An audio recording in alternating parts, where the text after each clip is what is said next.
लातूरच्या रेणापूरचे तहसीलदार प्रशांत थोरात यांचं निलंबन करण्यात आले। सरकारी खुर्चीवर बसून गाणं गायल्याने ही कारवाई करण्यात आली। मंत्री चंद्रशेखर बावनकुळे यांच्याकडून तहसीलदाराच्या निलंबनाचे आदेश देण्यात आले। उमरी तहसीलदार तालुका दंडाधिकाऱ्यांच्या खुर्चीवरून करत ते गाणं गात होते। सोशल मीडियावर व्हिडिओ व्हायरल झाल्यानंतर ही कारवाई करण्यात आली।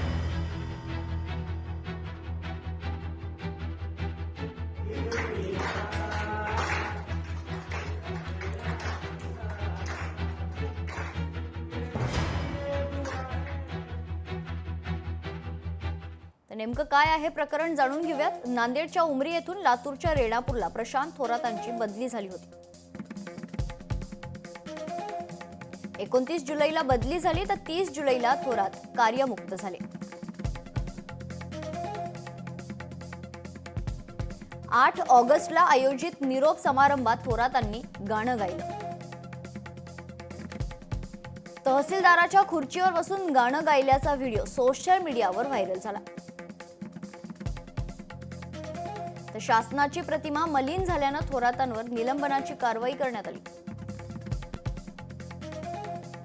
एकीकडे जनतेचे कामं पेंडिंग पडलेले आहे, हजारो केसेस पेंडिंग पडलेले आहे, त्याच्याकरता वेळ नाही आहे। पण तहसीलदारच्या खुर्चीवर बसून त्या ठिकाणी या पद्धतीची मौज मजा करण्याकरता त्यांना वेळ आहे आणि म्हणून त्यांना सस्पेंड केलेला आहे, निलंबित केलं आहे। आणि या प्रकारच्या बाबी महसूल खातं खपवून घेणार नाही। या प्रकारचे आमचे प्रशासनिक अधिकारी वागत असतील तर त्यांना त्या ठिकाणी घरी पाठवलंच पाहिजे। या पद्धतीनं एक पीआय डीवायएसपी मागून जाऊन त्याला कोणी अधिकार दिला, गुन्हा दाखल करून अशा नालायक अधिकाऱ्याला धडा शिकवला पाहिजे। ही सत्य ही कोणाच्या आशीर्वादाची मस्ती आहे? कशी गुरमी आली आहे? काय सिंगम सारखा वागतोय? मागून जाऊन वाढतो। बरं झाला बॅलन्स गेला नाही ना, दात पडले असेल त्याचे हिम्मत करताना, त्याच्यावर कारवाई होत।